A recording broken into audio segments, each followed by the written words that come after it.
ओम शांति। आज का अव्यक्त महावाक्य 7 जनवरी 1977 से लिया गया है, जिसका शीर्षक है विश्व कल्याणकारी कैसे बने।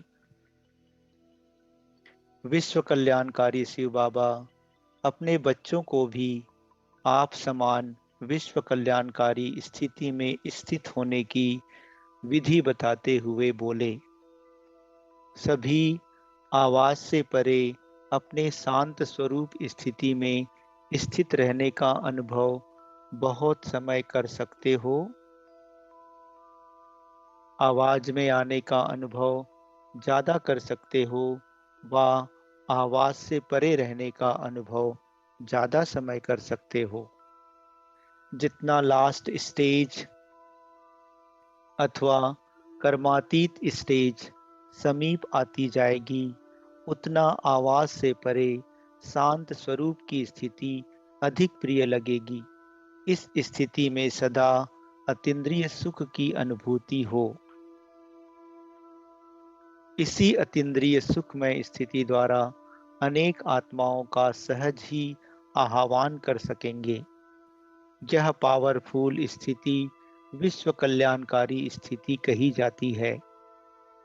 जैसे आजकल साइंस के साधनों द्वारा सब चीजें समीप अनुभव होती जाती हैं। दूर की आवाज टेलीफोन के साधन द्वारा समीप पहुंच सुनने में आती है।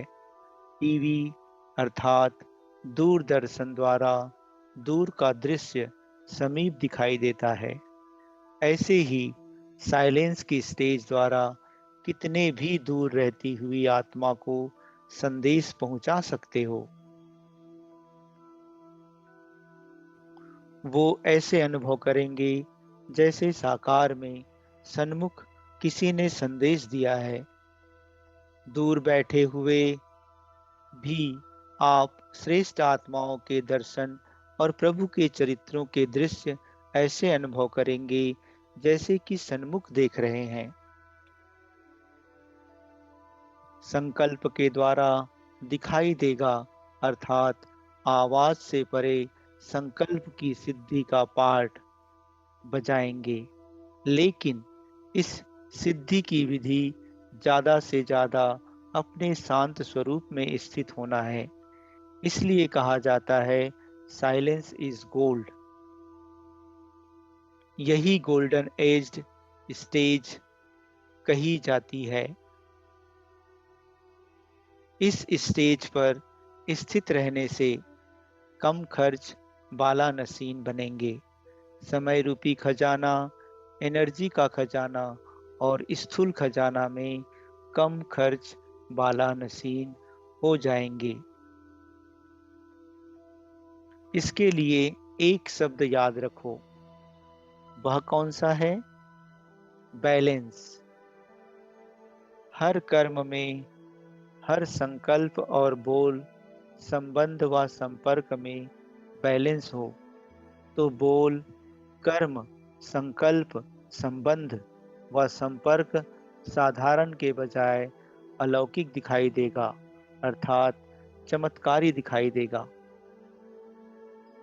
हर एक के मुख से, मन से यही आवाज निकलेगा कि यह तो चमत्कार है।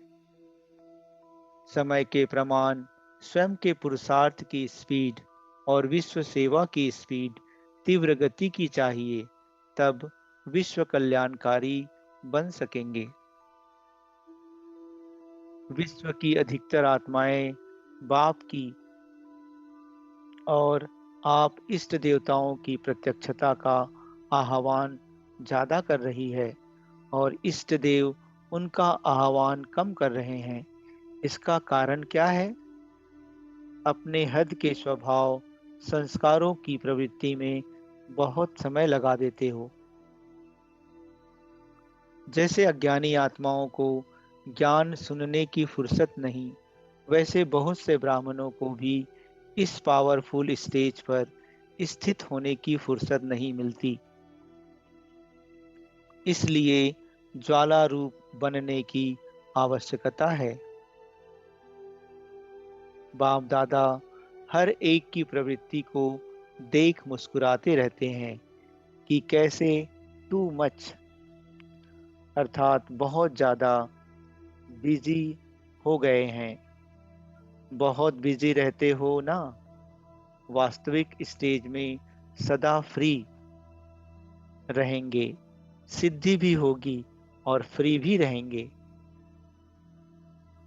जब साइंस के साधन धरती पर बैठे हुए स्पेस अर्थात अंतरिक्ष में गए हुए यंत्र को कंट्रोल कर सकते हैं, जैसे चाहे जहां चाहे वहां मोड़ सकते हैं, तो साइलेंस के शक्ति स्वरूप इस साकार सृष्टि में श्रेष्ठ संकल्प के आधार से जो सेवा चाहे, जिस आत्मा की सेवा करना चाहे, वो नहीं कर सकते।